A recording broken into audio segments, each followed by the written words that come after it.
네, 오늘은 맛본 사람이 더 간절하다. 맛본 사람이 더 간절하다라는 제목으로 하나님 말씀 증거하도록 하겠습니다.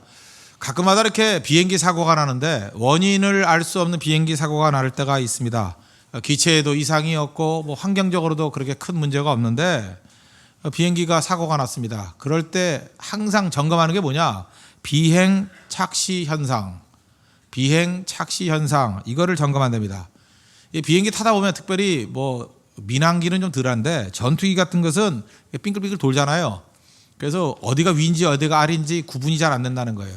그래서 이렇게 뒤집어서 날 때도 있고 이미 몸이 묶여 있고 거의 속도가 있으니까 진공 상태에 가깝잖아요. 그래서 어디가 하늘인지 어디가 땅인지 잘 모른다는 거예요.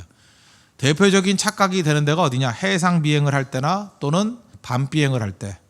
특별히 해상 밤 비행할 때 제일 위험하다는 것입니다. 해상 밤 비행할 때 보면은 선박에서 반짝반짝 빛이 나오잖아요. 뭐 오징어 잡이배 같은 거 빛이 나오잖아요. 그게 별빛같이 보인다는 거예요.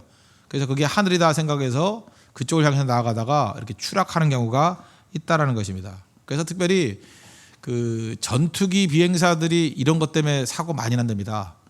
그래서 그 전투기 비행사들 뭐 일반 민항기도 마찬가지겠지만 훈련할 때 계속해서 훈련하는 게 뭐냐 하면 내 눈을 믿지 말아요. 내 눈을 믿지 마라. 자기 눈에는 분명히 그게 땅같이 보인대요. 근데 그게 하늘일 수 있고요.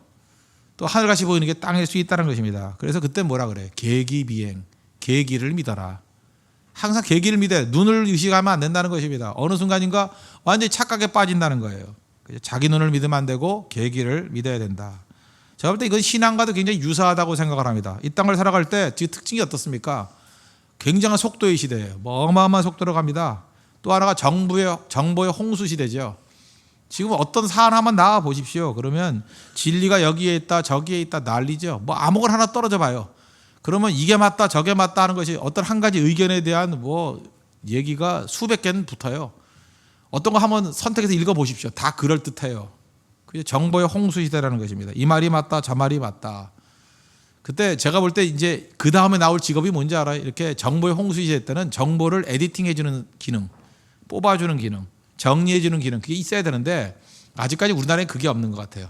어떤 믿음직한 사람이 정보를 정리해주고 선별해주는 능력 그게 그 다음 직업이에요. 그 다음 직업. 아마 이제 이후에 한 5년이나 10년 지나면 거의 그런 일을 하는 사람이 주류를 이루는 시대가 올 거라고 저는 예측합니다. 분명히 그럴 거예요. 에디팅 기능이 반드시 있어야 되거든요. 많이 널려 있다고 다 정보가 되는 게 못 되기 때문에. 그러면 믿음직한 게 있어야 될 거 아니에요. 그건 나침반이라 그러고 계기판이라 그러는데 그게 하나님 말씀이죠. 잘 보십시오. 지금 우리가 보통 그 포스트 모더니즘 그래서 상대주의 시대를 살가하죠. 상대주의 시대가 얼마나 갈 것 같습니까? 조금 더 가면 사람들이 다 무너져 버린다고요. 이제는 진짜 믿을 만한 절대 진리가 무엇인가 그 시대로 곧 돌아간다고요. 그럴 때 여러분들이 미리 사전에 붙들어야 될 게 뭐냐? 믿음직한 절대 진리, 믿음직한 나침반, 믿음직한 계기가 될 수 있는 게 성경 말씀이에요. 그래서 안개 속을 갈 때 성경 말씀 붙들고 가면 반드시 승리합니다. 그래서 여러분 젊었을 때 꼭 붙들어야 될 게 뭐냐? 하나님 말씀이 나의 나침반 되기를 원합니다. 하나님 말씀이 나의 계기판 되기를 원합니다. 그러면 실패 없다는 거예요. 절대로 추락하는 인생이 되지 않는다는 것입니다. 시편 119편 105절 보니까 주의 말씀은 내 발의 등이요 내 길의 빛이니이다. 어둠 가죠? 하나님 말씀이 내 발의 등이고 내 길의 빛입니다. 내 발의 등이요 내 발의 빛입니다. 이거 잊지 말라고요. 이것만 붙들면 언제나 승리할 수 있다는 것입니다. 그러면 하나님 말씀이 중요하죠. 근데 하나님 말씀이 없어가지고 헤매는 인생 더 불쌍하죠. 있어야 되는데 하나님 말씀이 없잖아요. 대표적인 게 북한 같은 데는 성경 못 읽잖아요. 읽습니까? 못 읽어요. 우리 교회 그 박재희 형제 아버님 제가 신방 갔을 때 만났는데 정보 장교로 오랫동안 계셨더라고요. 이분과 이제 대화를 하면서 제가 들었던 게 뭐냐면 북에서 내려온 뭐 오늘도 오시겠지만 탈북자들이 계시지 않습니까? 내려온 아주머니 중에 한 분. 그래서 창세기부터 요한계시록까지를 자기 손으로 다 썼더라니까요. 이렇게 써가지고 이렇게 그 보자기로 한가득 들고 내려왔더래요. 다른 건 다 버리고 와도 이것만은 버릴 수 없다. 내 생명과도 같다라고 하면서 들고 왔다. 그게 가장 정보장교하면서 인상적이었대요. 손으로 직접 다 쓴 거. 그 어떻게 썼냐 그랬더니 이렇게 극동방송이라는 데서 이렇게 불러주는 거 받아 적었대요. 받아. 그러니까 보통 정성이 아니죠. 그 자기 성격이잖아요. 그 말씀이 그를 살렸고 말씀이 새 생명을 주더라는 것입니다. 그러니까 어둠 가운데 있을 때 말씀이 있으면 좋겠는데 말씀이 없으니까 받아 적은 게 그들의 발에 등이고 길에 빛이 된 거예요. 말씀이 없어 봐야 알죠. 제가 여러분께 들은 얘기지만 옛날 그 냉전 시대 소련이죠. 러시아가 소련일 때, 소비에트 연방일 때 그 시베리아 예수 믿는 사람들 그 다 추방당했답니다. 추방당해가지고 그 시베리아 쪽에 있는데 그때도 성경 다 뺏어갔대요. 성경 못 읽게 했답니다. 근데 이게 숨겨놓은 게 있을 거 아니에요. 성경 갖고 있는 게 들키면 곧 죽음이었대요. 여러분 성경 들고 있는 게 죽음이다 그러면 성경책 여러분 갖고 있겠어요? 참 위험한 일이죠. 생명 걸고 성경을 붙드는 거예요. 도저히 보통 때는 감시가 심해가지고 성경을 볼 수가 없으니까 그 동토의 땅 아닙니까? 그 땅이 얼었을 때 파는 게 쉽지 않대요. 꽃갱이로 파가지고 그 안에 성경책을 박스에 넣어가지고 넣어놨대요. 밤이 되면 자야 될 거 아닙니까? 뭐 일도 해야 되고 노동도 해야 되니까. 근데 밤중에 깨가지고 다시 꽃갱이 가지고 그 얼어붙은 땅에 그 성경을 파낸대요. 파내서 밤새도록 성경을 읽다가 뜨거운 감동 속에 다시 해가 뜨기 전에 다시 또 땅을 파가지고 또 깊이 집어넣고 또 이렇게 더 넣는데요. 그러면 땅이 또 얼어버리니까 어딘지 잘 찾지도 못하고 그렇게 성경을 읽었답니다. 그렇게 하나님 말씀이 어둠 가운데 자기 인생의 등이고 자기 인생의 빛이 되기 때문에 그런 거 아니에요? 하나님 말씀이 기가린 시대에 이게 말씀이 그들의 영혼을 살리는 힘이 되더라는 것입니다. 근데 정반대도 마찬가지인 것 같아요. 지금 이 시대는 어떻습니까? 성경이 너무 흔하죠. 저는 목사라서 그런지 모르지만 우리 집에서 성경이 한 30권쯤 되더라고. 그죠? 뭐 이 성경 저 성경 비전 성경 뭐 안비전 성경 해가지고 뭐 그죠? 뭐 톰슨 성경 1, 2부터 시작해서 내가 지금 보니까 뭐 굉장히 많더라 성경이 버전별로 다 있고 저희 뭐 많이 사니까 그죠? 똑같은 것도 또 보고 많이 있는데 제가 볼 때 그래 성경책 한두 권 없어져도 잘 모르겠어요 어디 있는지도 너무 많으니까 이게 귀한지를 모르잖아요. 근데 하나님 말씀을 읽고 또 읽는 거 그때 인생이 달라진다는 것입니다. 말씀의 사람이 될 때 인생이 제일 강력한 인생이 될 수 있다는 것입니다. 여러분께서 성경 연구하셔야 돼요. 제가 보니까 요즘에 새벽마다 모여서 이렇게 기도하는 모임들은 굉장히 활성화되어 있는데 우리 교육자들을 지금 놔둬서 뭐해요? 왜 교육자들을 놀리게 만듭니까? 붙들고 성경 공부하자 그러고 그거 아니라 그러면 성경 공부 연구할 사람이 있으면 모여서 연구하라고요. 책별로 연구하는 게 되게 중요해요.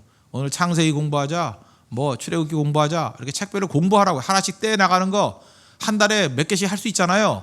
성경 공부를 하셔야 돼요. 공부를. 그죠? 이게 공부가 중요하다는 것입니다. 말씀이 우리 인생에 뿌리를 내리면 그 인생은 누구도 건들 수 없는 가장 강력한 인생이 될 수 있다는 것입니다. 그럼 오늘 본문 말씀 속에서 말씀을 어떻게 대해야 될 것인가? 4가지. 첫째, 받은 바 말씀을 받았으면 보호해야 된다는 거고, 두 번째, 말씀을 체험해야 된다는 것이고, 말씀의 맛을 알아야 된다는 거고, 세 번째, 말씀은 성령이에요. 영적으로 해석해야 된다. 영이 역사해야 된다는 거예요. 그리고 마지막 4번째로는 하나님 말씀이 우리를 인도하고 지켜준다는 것입니다. 그래서 말씀의 역할, 말씀에 대한 태도, 우리 4가지를 살펴보겠습니다. 첫 번째는 하나님께 받은 바 말씀은 잘 간수해야 된다는 것입니다. 보호할 줄 알아야 된다는 거예요. 13절 14절을 보십시오. 악한 사람들과 속이는 자들은 더욱 악하여져서 속이기도 하고 속기도 하나니 그러나 너는 배우고 확실한 일에 거하라. 너는 내가 누구에게서 배운 것을 알며. 하나님 말씀 들은 게 있죠. 들은 거 악한 마귀는 그걸 다 빼앗아 가려고 그런다는 것입니다. 배우고 확실한 일에 거하라. 잘 간수하라는 거예요. 배우고 확실하게 마음속에 품고 있으라는 것입니다. 이거 뭐 말씀 씨 뿌리는 비유 보면 알죠. 누가복음 8장 11절 이하에 보면 이 비유는 이러하니라. 씨는 하나님의 말씀이요. 하나님 말씀이 씨랍니다. 길가에 있다는 것은 말씀을 들은 자니 이에 마귀가 가서 그들이 믿어 구원을 얻지 못하게 하려고 말씀을 그 마음에 빼앗는 것이요. 마귀가 와서 그 말씀을 빼앗아 간대요. 마태복음에 뭐라고 되어 있어요? 새가 와서 쪼아간다고. 말씀을 빼앗아 가버린 거예요. 마귀가 이렇게 빼앗아 가버립니다. 그래서 이상해요. 보통 때도 머리가 나쁘지만 말씀 들을 때 머리를 더 나쁘게 만들어버려요. 더 나쁘게 만드는 방법이 뭐예요? 혼미하게 만들고 딴 생각하게 만들고. 그래서 말씀이 들었다가 한 귀로 듣고 한 귀로 흘러버린다 그러죠. 그렇게 만들어버린다고요. 여러분 그래서 제대로 된 정신 차리고 말씀 들어야 됩니다. 영적으로. 그러지 않으면 마귀가 특별히 예배 시간에 더 혼미하게 만들어버려요. 주의 산만하게 만들어버리고. 전 여러 번 경험했어요. 악한 마귀가 그 자리 말씀 증거할 때 가장 중요한 말씀 증거하게 될 때에 꼭 전화벨을 울리게 만들어버리고요. 정신 나간 애들 몇 명 들어오게 만들어서 들락날락거리게 만들고 주의 산만하게 만들어요. 정말 중요한 십자가의 복음을 증거하거나 복음의 핵심을 증거할 때 꼭 일어서서 나가는 사람 하나씩 있어요. 그 마귀의 종들 그렇게 이용당하고 있다고요. 그래서 주의 산만해서 쳐다보게 만들고 한두 번 경험한 거 아니에요. 괜히 또 전화벨이 울려 그때. 알아요? 아니면 뭐 애가 마귀는 아니지만 애가 괜히 울어버린다든지. 아시겠어요? 그런 게 있다고요.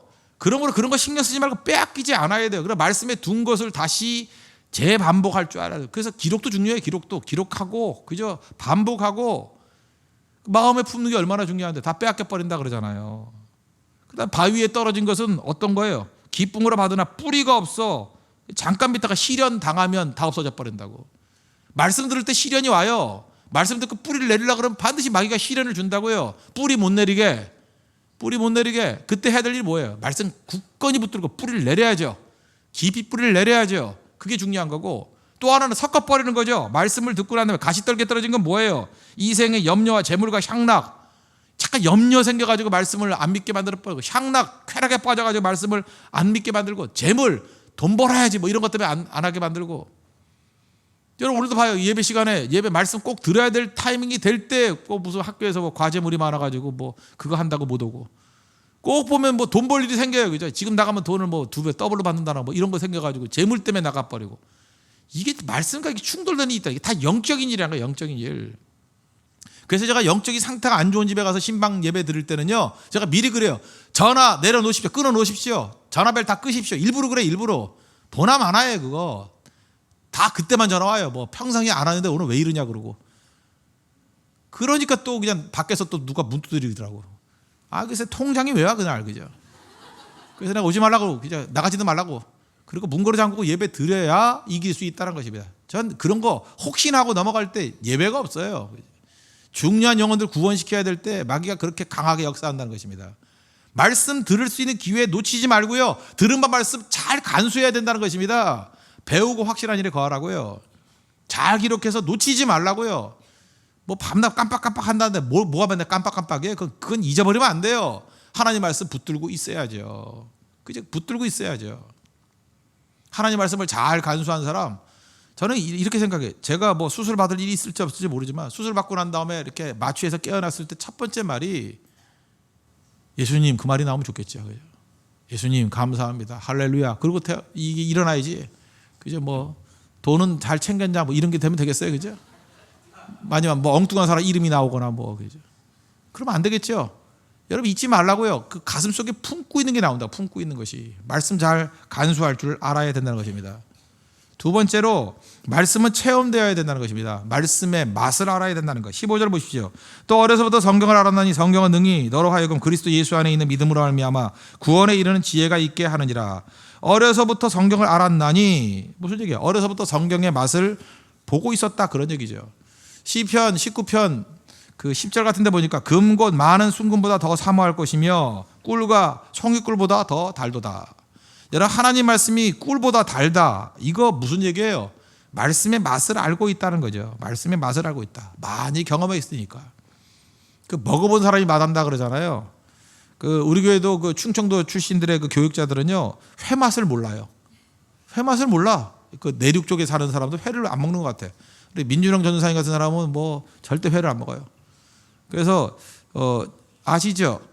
그분이 그 호도과자 사장집 아들이라는 거, 그죠? 그리고 회를 안 먹고요. 또 하나 순대를 안 먹어. 그거 왜 안 먹는지 모르겠어. 순대를, 그죠? 그래서 제일 좋은 게 뭐냐면 횟집에 가서 식사를 대접하고요. 그 다음에 간식으로 순대를 사주고요. 선물로 호도과자를 사주면 최악이 되는 거예요, 그죠? 제가 좀 말 안 들으면 항상 그런 코스로 가거든요. 예. 근데 그게 왜 그러냐 하면 뭐 딴 건 모르지만 제가 볼 때 그 회는 그런 것 같아요. 그 먹어보질 않으니까 맛을 모르는 거예요. 그 잠깐만 그 비싼 회 사준다 그러면 잠깐만 그 끓는 물에 집어넣으려고 그래요, 그죠? 이게 넣어서 먹으려고 그러고. 왜 그러냐면 그 못 먹으니까 맛을 모르니까 전혀. 특별히 여러분 그 아메리카노 그 맛 아십니까? 쓴맛? 100잔 정도 마셔야지 맛이 나요. 그리고 커피 맛이 느껴진다고. 아, 이 쓴맛이 이런 거구나. 이게 진짜 원두가 좋은 거구나 나쁜구나. 100잔 정도에 100잔. 그 마셔보면 그때부터 알게 돼요. 느껴진다고. 이렇게 커피가 이렇게 몸에 탁 흡수가 돼요. 무슨 얘기인지 아시겠죠? 맛을 본 사람이 맛을 알아요. 맛을 본 사람이 맛을 안다고. 하나님 말씀도 초신자들이 처음 들었을 때 하나님 말씀이 들리느냐? 잘 안 들려요. 그러니까 말씀의 맛을 알라 그러면 그만큼 많이 그 듣고 순종하는 모습이 있어야 말씀이 들린다고요. 그래서 말씀이 들릴 때까지 훈련하는 게 필요한 것입니다. 그 우리 주변에 그 건강 신경 쓰는 사람이 되게 많아요. 하여튼 도대체 얼마나 오래 살라 그러는지. 하여튼 내 주변에 건강이 거의 우상 숭배에 다다르는 사람들이 내 주변에 되게 많아요. 어떤 분은 뭐 상체 삼각 그래서 운동한다 나보다 더 아픈 것 같고, 또 어떤 사람은 맨날 먹는 것 같고, 그냥 뭐 난리치고, 한 사람은 또 물 갖고 난리치는 사람이에요. 물. 좋은 물을 먹어야 된대요. 절대 아무 물 안 먹어요. 좋은 물을 먹어야 된대요. 무지하게 비싼 물 먹어요. 여러분, 물 500ml 제일 비싼 게 얼마짜리로 얼마나 한다고 생각하십니까, 여러분? 한번 때려 맞춰봐요. 얼마쯤 할 것 같아요? 에비앙보다 더 비싸요. 얼마쯤 할 것 같아요? 4,800원짜리가 있어요. 500ml에. 그게 물이에요, 물? 시에나라고. 와, 진짜 비싸대. 이게 알칼리수인데 9.8이에요. pH 9.8. 근데 저한테도 이게 한 달에 뭐 몇 박씩 갖다 주시는 분이 있어요. 그거 아까워서 못 먹어요. 그걸 어떻게 먹어? 그래서 철야 전에만 먹어요. 철야 전에만 버틸라고 그때만 딱 마시면. 근데 진짜 그런 것 같아요. 이상하게 금을 먹으면은 속이 편한 것 같아. 느낌인지 나도 잘 모르겠어요. 그죠? 속이 편한 것 같아요. 근데 그게 4,800원 생각하면 다시 속이 안 좋아져요. 그죠? 근데 하여튼 일단 그 물만 마시면 뭐 속은 괜찮은 것 같아요. 알칼리수라서 그런지. 그런데 이상한 건 뭐냐 하면요, 물을 마시면 시원해야 될 거 아니에요. 근데 그 물을 500ml를 마시면은 금방 목이 타. 그 500ml씩 마시면은 뭐 며칠간 가야 될 거 아니에요. 또 목이 타요. 목이 갈증이 생겨요. 그래서 이상하다. 이거 도대체 이게 무슨 좋은 물이라 그러는데 왜 이런 일이 벌어지느냐. 제가 이게 누구한테 물어봤어요. 물 좀 아는 사람한테 물어봤더니 그 사람이 그런 얘기를 하더라고요. 당연한 거래요. 왜 당연한 거냐 그랬더니 좋은 물은 몸에 있는 잠자는 센서를 깨우기 때문에 그렇대요. 물이 필요하다는 그 센서를 깨운대요. 이렇게. 좋은 물을 마시면 더 마시고 싶은 욕망이 생긴대요. 와, 그거 들어보니까 그거 굉장히 일리가 있더라고. 그죠? 진짜 그래요. 좋은 고기를 먹어봐요. 그럼 고기 더 먹고 싶어져요. 고기 맛을 알기 때문에 아, 이게 고기구나 하고 막.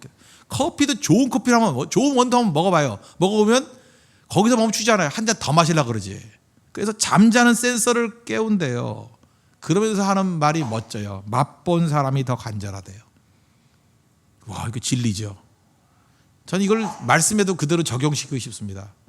하나님 말씀을 알고 맛이 무엇인지를 아는 사람은요, 더 간절해져요. 말씀이 말씀을 부릅니다. 그거 잊지 마십시오. 우리가 앞에 말씀을 깊이 깨우치면요, 그 앞에 말씀이 뒤에 말씀을 풀어줘요. 그래서 말씀을 알면 말씀이 말씀을 푸는 거라고. 말씀이 말씀을 불러와요. 말씀이 너무 달콤하고 너무 달고 꿀속에서 달면은 그 다음에 잠잘 수가 없어요. 그 다음 말씀은 나를 인도한다고. 이게 말씀에 대한 체험이라고요. 말씀은 어려서부터 내가 성경을 알았나니. 그래서 어려서부터 뭘 가르쳐야 돼요? 말씀을 가르쳐야 돼요. 어린아이들 제일 먼저 말씀에 대한 맛을 가르쳐야 돼요. 맛. 어렸을 때 맛, 그 3살적 버릇 8까지 간다 그러잖아요. 어렸을 때 그 엄마가 해줬던 된장국 맛 뭐 이런 거 못 잊잖아요. 어려서부터 들었던 말씀의 맛을 잊지 못한다고. 아이들은 말씀을 가르쳐야 돼요. 말씀을. 여자들은 입맛이 바뀌어야 돼요. 말씀의 맛을 경험하셔야 됩니다. 야, 이게 말씀의 맛이구나. 꿀송이보다 달구나. 그래서 어떤 사람은 설교를 뭐 10번씩 듣고 그러잖아요. 그거 왜 그런 거예요? 뭐 머리가 안 돌아서 그런 거예요? 말씀이 너무 맛있으니까. 오징어 같은 거예요. 씹으면 씹을수록 새로운 맛이 나는 거예요. 그죠? 첫 번째 들을 때 다르고 두 번째 들을 때 다르고 계속 새로워지는 거예요. 와, 이렇구나. 이런 깊이가 있구나. 말씀의 맛을 아는 거라고요. 그럼 그 다음이 들려요. 그 다음에 또 충동이 생기고. 하나님 앞에 이런 훈련을 받을 줄 알아야 된다는 것입니다. 그래서 여행사 직원이 그러잖아요. 여행 많이 다닌 사람에게 여행 상품 팔면 또 팔린다고. 여행 한 번도 안 가본 사람은 안 팔려요. 자전거 누가 사요? 저 자전거 5대예요. 자전거 있는 사람이 자전거 또 사요. 지금도 가끔마다 좋은 자전거 보면 또 사고 싶어져. 둘 데가 없어 그렇지. 그죠? 그런 마음이 생긴다고요. 자전거 있는 사람, 좋은 자전거 있는 사람한테 마케팅에 자전거가 또 팔려요. 자전거 맛을 하니까. 자전거가 뭔지도 모르는 사람 갖다 주면 있는데요 하면서 맨날 그 철바이크 이런 거나 들고 다니고 그러잖아요. 가방 잊지 말라고요. 가방 많은 사람한테 가서 가방 팔아야 가방이 팔려요. 알아요? 여자분들 뭐 정신 나간 여자들 한 20개씩 있는 사람도 있다고. 그러면 필요 없는 것 같죠? 그런 사람한테 가야 가방이 팔려. 맛을 아는 사람이, 맛본 사람이 더 간절해진다니까요. 제가 아는 사람은 부부밖에 없는데 차가 4대인 사람도 있어요. 자동차를 좋아하는 사람한테 자동차를 팔아야 또 팔려요. 그죠? 언제나 그런 거라고. 그렇다 그러면 세상적으로 그런 거 하라는 얘기가 아니라 말씀의 맛을 본 자가 돼야죠. 어려서부터 내가 성경을 알았나니. 중요한 겁니다. 그게 복이에요, 복. 하나님 말씀의 맛을 알게 하여 주옵소서. 이게 여러분의 인생이 되는 축복이 임하기를 바랍니다. 그리고 세 번째는 말씀은 영이라는 것이죠. 영. 16절을 보십시오. 모든 성경은 하나님의 감동으로 된 것으로, 영으로 된 것으로, 루아흐를 한다는데 하나님의 호흡으로 된 것으로, 그런 뜻이에요. 말씀은 영적인 것입니다. 단순한 문자가 아니에요. 그래서 이게 영적인 거기 때문에 지식인이라 그래서 성경 많이 하는 거 아닙니다. 가끔마다 보면은 뭐 명문대 나오고 박사학위 받은데 깡통인 사람이 있어요. 읽어도 무슨 얘기인지도 몰라요. 바보 같은 해석을 하고 있다고. 성경은요, 거듭난 사람만이 이해할 수 있는 겁니다. 요한복음 6장 63절 보니까 살리는 것은 영이니 육은 무익하니라. 내가 너에게 이른 말은 영이요 생명이라. 하나님 말씀이 뭐라고요? 영이요 생명이라. 그래서 거듭나야 하나님 말씀이 들리기 시작한다는 것입니다. 이성으로 안 돼요. 학식으로 안 돼. 똑똑하다고 되는 게 아닙니다. 하나님 말씀은 누가 이해해요? 영적인 사람, 성령에 사로잡힌 사람만이 하나님 말씀을 이해할 수 있다는 것입니다. 그래서 거듭난 사람과 거듭나지 않은 사람은 성경 이해에 있어서 하늘과 땅 차이예요. 여러분, 그래서 여기서 뭐 그러잖아요. 나는 별로 똑똑하지 않은데 똑똑한 사람한테 어떻게 말씀을 증거할까? 착각하지 마십시오. 똑똑한 거 아무 관계 없어요. 거듭난 사람은 하나님 말씀을 이해하고 그들이 증거하면 거듭나지 않은 사람들이 이해 못할 말씀들을 다 풀고 해석할 수 있어요. 성경은 영적인 거기 때문에. 이건 뭐 여러 가지 버전이 있는데 이게 오리지널 버전이라고 생각하는데 이런 이야기가 있죠. 어떤 농촌에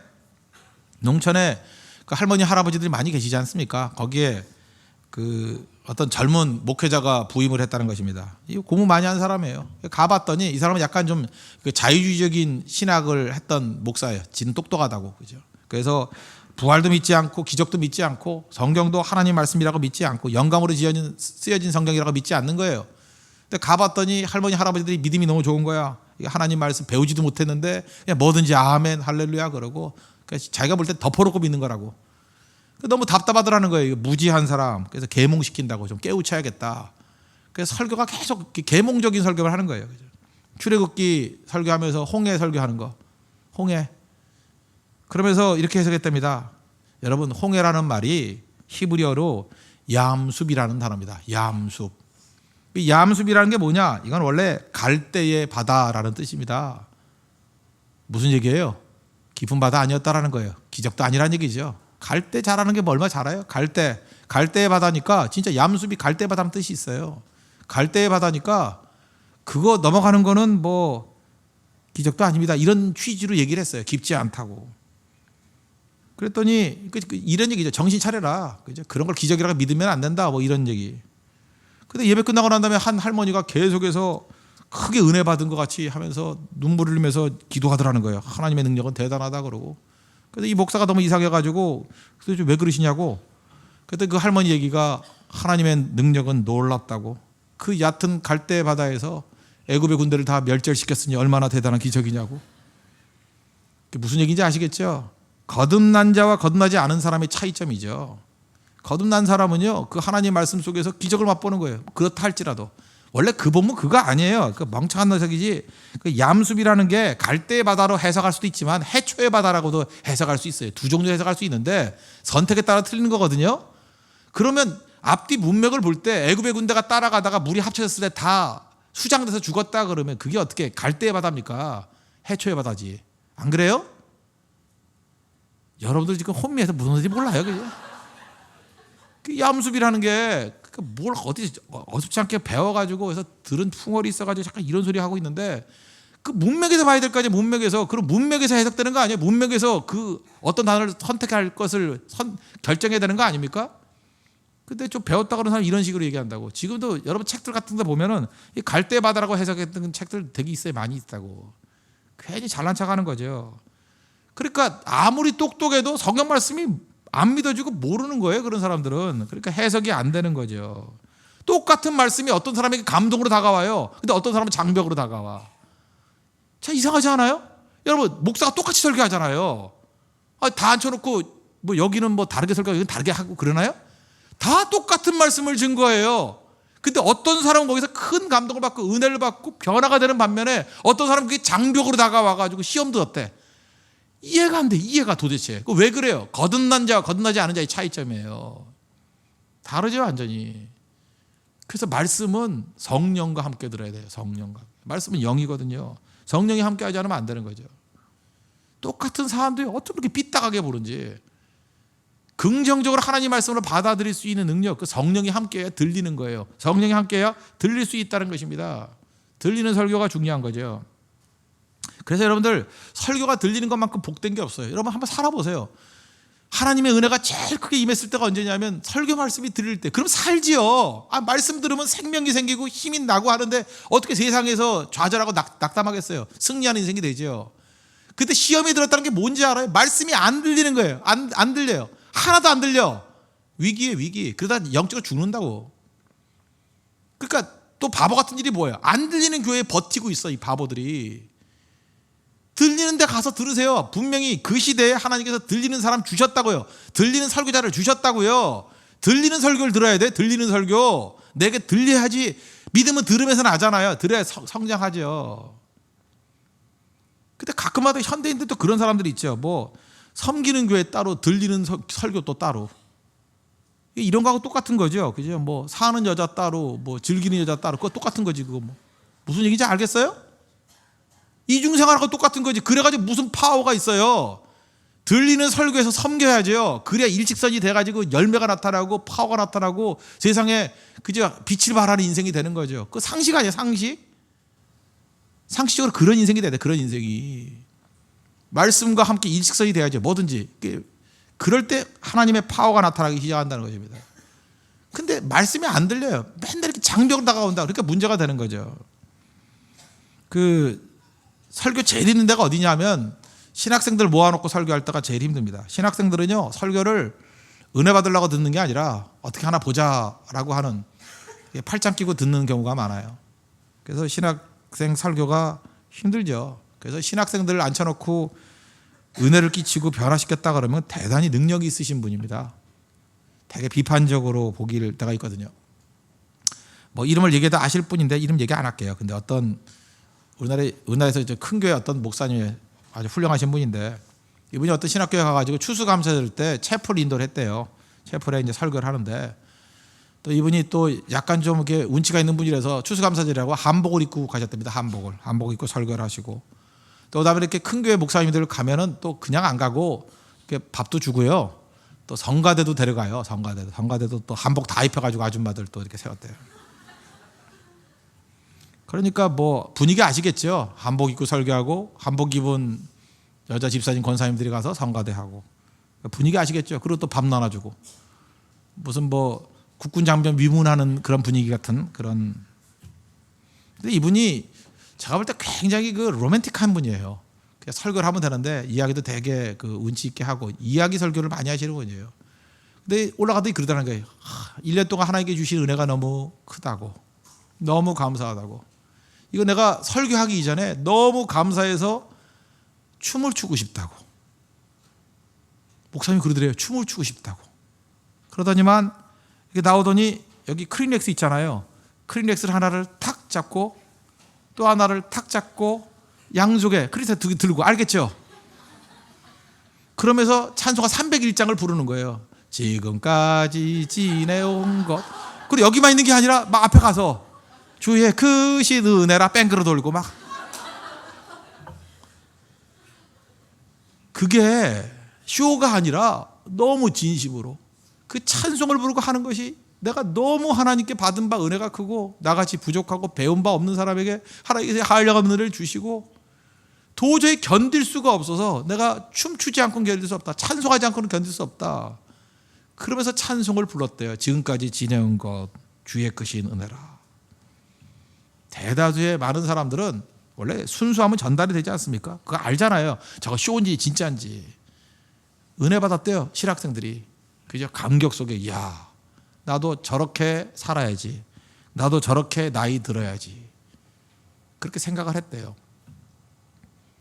너무 은혜스럽지 하고 옆에 있는 친구한테 얘기를 했는데, 옆에 있는 친구가 그러더라는 거야. 신학생인데, 야, 김일성이구나 그러더래요. 야, 김일성이구나. 나 무슨 뜻인지 모르겠어요. 야, 김일성이구나. 그게 왜 김일성이에요? 똑같은 것에 큰 은혜를 받는 사람이 있는 반면에 그걸 바라보면서 야, 김일성이구나 이렇게 말하는 사람이 있다는 것입니다. 참 답답한 거죠. 하나님 앞에서 기뻐서 춤추는 게 나쁜 거예요? 그래서 그걸 또 나쁘다고 생각하는 사람이 있어요. 왜 예배 시간에 저러고 있냐고. 왜 크리스에 2개 해가지고 저거 승무하고 비슷한 거 아니냐고. 그죠? 그러면서 뭐 뿌리를 찾아가가지고. 아니, 옛날에 그랬던 적이 있어요. 무슨 뭐 이렇게 전도하러 간다 그러는데 우리 국악을 하는데 뭐 국악하다 보면 이렇게 뭐 한국적인 거 하다 보면 그럴 수 있잖아요. 뭐 내용을 알고 하나요.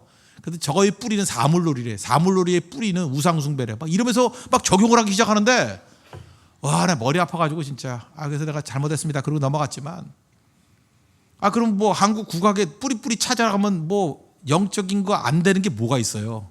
안 그래요? 그렇잖아요. 모든 게 그 유교도 그렇고 뭐 다 조상신까지 흘러가는 거지. 우리 그렇지 않은 가락을 가지고 그 하나님의 말씀을 증거한다고 생각하는 거 아니에요. 그냥 하나님께로 변화된 걸 가지고. 나 같은 죄인 살리신 어메이징 그레이스 그것도 원래 스콜렛한테 술집에서 부르던 노래라는 걸 모르는 거예요. 술집 노래를 가사 바꿔가지고 찬송으로 만든 거예요. 아니 기독교적인 음악이 있어요. 기독교적인 가사가 있을 뿐이지. 그렇게 얘기했어요. 그죠? 언제부터 이렇게 꼴통들이 많아지기 시작했는지.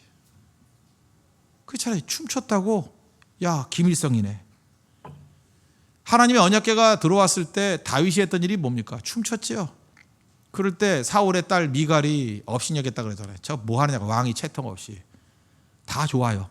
하나님의 판단 봅시다. 하나님이 누구 손 들어줬어요? 다윗 손이에요. 다윗 손. 미갈은 그걸로 저주받아서 다시는 그저 등장하지도 않아요. 여러분 인생이 좀 단순해져요. 성령의 영적인 모습이 있어가지고 그 감동이 있어야 돼. 감동이. 깨우침이 있어야 된다고요. 그게 장벽이 돼서는 안 된다고요. 똑같은 하나님 말씀을 듣고 김일성이네. 똑같은 하나님 말씀 듣고 이거 무슨 뭐 기적이 아니네. 이렇게 해석하면 안 되겠죠. 성령 안에서 해석할 줄 아는 모습이 있어야 된다는 것입니다. 우리 미국 나사에서 계셨던 그 김영길 총장님 계시지 않습니까? 이분이 그 아내 와이프 때문에 예수 믿는다는 거 아시죠? 처음에 교회를 갔더니 이 과학자 아니에요. 그때 목사님이 첫 번째 설교가 요한복음 2장 설교래요. 가나의 혼인잔치. 여기서 미치겠더래요. 물이 포도주가 됐다. 화학기호가 틀리대요. 나는 물은 H2O인지 알겠지만 포도주는 뭔지 모르겠어. 되게 길더라고. 뭐 이렇게 긴 거예요. 어떻게 H2O에서 포도주라는 화학기호 이게 다른데 어떻게 되냐고. 거기서부터 안 되더라는 거예요. 그죠? 힘들어가지고. 근데 한참 지나고 나니까 진짜 안셀무스 얘기가 맞더래요. 그죠? 내가 알아서 믿는 게 아니라 믿으니까 알게 되더라고. 그다음부터 이게 믿어지더라는 거예요. 그죠? 하나님이 안 되시는 게 뭐가 있냐. 그래서 그 관계 보니까 그 도약, 비약이라는 게 또 있대요. 거기서. 그죠? 그게 가능하다 그러더라고요. 나중에는요, 이런 일이 벌어져요. 말씀 들리면요, 말씀이 도전을 주고, 말씀이 내 인생을 흔들게 되면요, 나중에는 어떻게 되냐 하면 믿지 않는 사람이 이상해요. 왜 저게 안 믿어질까? 믿음이 당연해지니까. 성령께서 우리에게 믿음을 주시는 거라고요. 이게 하나님이 할 수 있는 거구나. 하나님이 죽은 자를 살리시는 거, 이게 뭐 인간의 이상으로 가능한 얘기예요? 근데 하나님께서 그거 하셨다 그러면 믿어지는 거죠. 동정의 탄생, 이게 믿어져요? 근데 믿어진다니까요. 그게 안 믿는 사람이 이상해진다고. 어떻게 예수님을 안 믿나? 왜 그렇습니까? 성령이 역사하기 때문에 그래요. 이분들이 뭐 정신 나가서 그걸 믿는 게 아니에요. 성령께서 함께 하니까 믿어지게 되더라는 것입니다. 그러므로 하나님 말씀이 우리 가운데 들어오면요, 내 인생에 도전을 주고 내 인생 전체를 흔들 때가 있어요. 말씀이 나를 흔들어요. 분명히 있다니까요. 그때 안 흔들리라 그러지 말고 말씀이 나를 흔들 때는 흔들려 버리십시오. 그리고 인생이 바뀌어야 돼요. 반드시 말씀이 흔들 때가 있다고요. 오늘 이 시간일 수도 있습니다. 말씀이 여러분을 흔들 때 여러분 인생이 바뀌어야 됩니다. 그게 성령 역사하시는 일이에요. 말씀이 여러분 인생의 기둥이 되는 하나님의 은혜 역사가 있길 바랍니다. 그리고 네 번째는 뭐예요? 말씀이 우리를 인도하고 지켜준다는 거예요. 16, 17절. 모든 성경은 하나님의 감동으로 된 것으로 교훈과 책망과 바르게 함과 의로 교육하기에 유익하니 이는 하나님의 사람으로 온전하게 하며 모든 선한 일을 행할 능력을 갖추게 하려 함이라. 여기 뭐 교훈, 책망, 바르게 함, 의로 교육함, 인도한다는 거죠. 또 하나가 뭐예요? 지켜주신다. 그죠? 바르게 함, 지켜주신다. 지켜주신다. 어떤 사람이 이런 얘기를 해요. 왜 자꾸만 그 남의 나라 역사를 배워요? 그런다고요. 이 성경이 이게 이스라엘 역사잖아요. 남의 나라 역사를 왜 배우냐? 국사나 배우면 되지. 이건 남의 나라 역사가 아니에요. 이건 단순한 역사서 과거의 기록이 아니라 나에게 주신 하나님의 말씀이라고요. 그 역사적인 배경을 통해서 나에게 주신 하나님의 말씀이라고. 다르죠. 히브리서 4장 12절 보니까 하나님 말씀은 살아있고, 말씀 들으면 꿈틀꿈틀 나에게 내 인생을 움직여요. 활력이 있어. 좌우의 날선 어떤 것보다도 예리하다고. 그래서 말씀이 나를 찌르면서 나를 희정하고 나를 갖다 이끌어가는 힘이 있어요.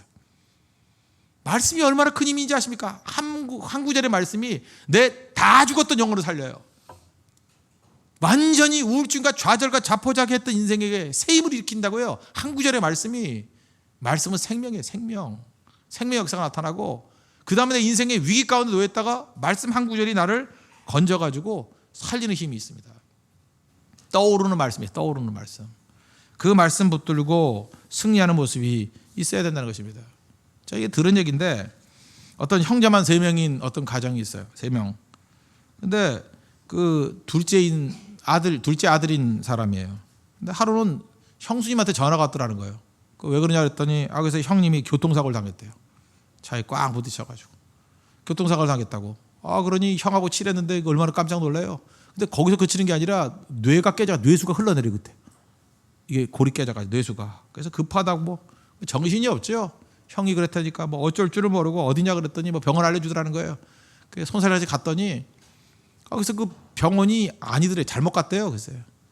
잘못 가가지고 이 병원 아니다 그래가지고 다시 형수한테 전화 걸었더니, 그 병원 맞다고. 근데 없다고 형은. 근데 맞다고. 이게 잘못돼서 그런 거니까 빨리 그 수술비 빨리 보내라고. 벌써 느낌이 오죠?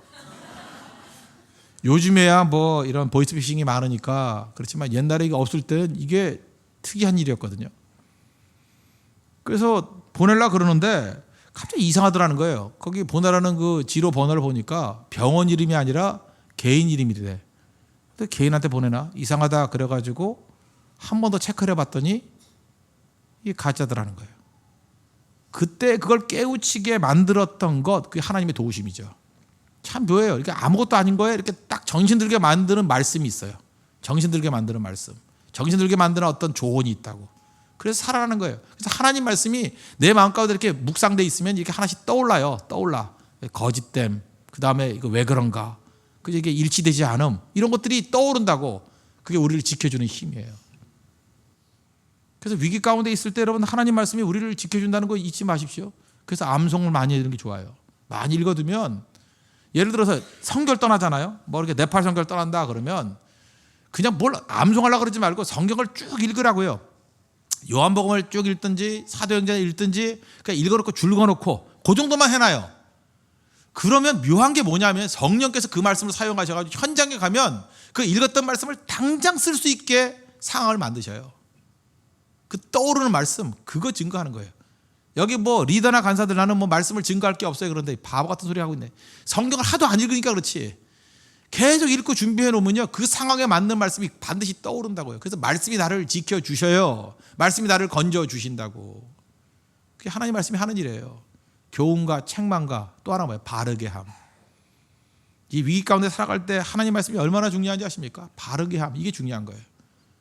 저는 요즘에 버릇같이 하는 게 뭐냐 하면, 물론 설교 준비를 하죠. 하는데 이게 순서가 바뀔 때도 있어요. 설교 준비를 다 해놨어요. 다 해놓고 난 다음에 뭔가 좀 부족하다고 느낄 때 성경을 쭉 읽어요. 쭉 읽으면 그때 그 설교의 부족한 부분이 성경에 읽었던 부분에 나와요. 나와가지고 마지막에 추가를 한다고. 그 말씀을 탁 집어넣으면 그 말씀이 없었으면 다 죽었을 말씀이 그 말씀 때문에 전체 메시지가 다 살아나는 경험들을 하게 돼요. 하나님 말씀의 세례를 받아야 돼. 마지막에. 여러분 중요한 결정 내릴 때, 그래서 뭐 결혼을 누구하고 해야겠다. 그럴 때 신약 성경에서 일독하십시오. 일독하면 그 남자와 왜 결혼해야 될지 확신이 오든지, 그 남자와 결혼해서 안 될 이유가 딱 떠올라요. 보이스피싱 같이. 큰일 날 뻔했네. 그렇다니까요. 말씀이 우리를 지켜주는 역할을 한다니까요. 딱 떠올라서 체크 못한 것을 체크하게 만들고, 그죠? 말씀을 통해 성령께서 우리에게 강하게 말씀하세요. 강하게. 어떤 새로운 결정을 할 때 반드시 성경 읽어야 됩니다. 성경 말씀이 우리를 지켜줍니다. 그 열왕기상 18장 같은 데 보니까 엘리야가 기도했잖아요. 비가 내리게 해달라고. 그때의 단서가 뭐였어요? 18장 44절 보니까 그죠? 바다에서 사람의 손바닥만한 작은 구름이 일어났대요. 손바닥만한 작은 구름. 그걸 보고 깨달은 거죠. 비가 온다고. 우리 인생이 그래요. 손바닥만한 작은 것이 말씀에서 나에게 탁 치고 나오는 거라고. 그걸 통해서 폭우가 내릴 것을 미리 알아요. 그게 말씀이 하는 역할이라고. 말씀 읽어야 됩니다. 실수 없을 인생의 비결, 실수 없게 사는 인생의 비결 말씀에 있습니다. 말씀이 여러분 인생을 지켜주시고 가장 선한 길로 이끌어 주실 것입니다. 그럼 우리가 해야 될 일이 뭐예요? 말씀의 사람 돼야 돼요. 성경의 사람 돼야 된다고. 맨날 스마트폰 그런 거 들고 다니지 말고, 읽지도 않잖아요. 그렇게 들고 다니면. 종이로 된 성경책 들고 다니세요. 그리고 읽고 줄 긋고 그래야 돼요. 암송하고 또 보고 반복해서 보고요. 그래 여러분 인생이 안전해진다는 것입니다. 말씀 듣는 것을 생명 거십시오. 일찍 나와서 말씀 준비하시고 말씀 기록하시고 받았던 말씀 절대 빼앗기지 마십시오. 간수하시고 말씀 요약된 거 서로 그런 걸 나누시고요. 그러면 더 강화된다는 것입니다. 그리고 말씀은 맛봐야 됩니다. 말씀의 맛을 알아야 돼. 맛. 니들이 개맛을 알아? 이 말이야. 니들이 말씀 맛을 알아? 말씀 맛을 아는 사람이 또 다른 말씀으로 연결이 됩니다. 말씀 맛을 가르쳐야 됩니다. 여기 지금 어린아이 있는데 엄마가 해야 될 일이 뭐냐? 말씀의 맛을 가르쳐 주는 거예요. 그래서 밥 먹기 이전에 하나님 말씀이 너무 달콤해요 하면서 그죠? 말씀에 깊이 빠지는 그런 인생이 되어야 되는 것입니다. 그리고 말씀은 성령과 함께 해석해야 돼요. 거듭나지 않으면 아무리 많은 지식 가지고 모릅니다. 거듭난 사람 성령과 함께 말씀을 해석해야 된다는 것입니다. 그리고 마지막 네 번째 말씀은 우리를 지켜주고 인도해 준다는 거예요. 말씀을 통해서 내 인생을 재점검해서 가장 안전한 길을 걸어가는 믿음의 종 되기를 축원합니다. 기도하겠습니다. 이 시간 말씀의 사람 될 수 있도록 해달라고. 말씀의 사람 되었던 링컨 세계적인 지도자 되지 않았습니까? 우리도 그런 사람 될 때까지예요. 말씀과 함께 주석이 되는 인생이 될 수 있도록 말씀과 함께 걸어가는 인생 되게 해달라고 다 같이 간구하도록 하겠습니다.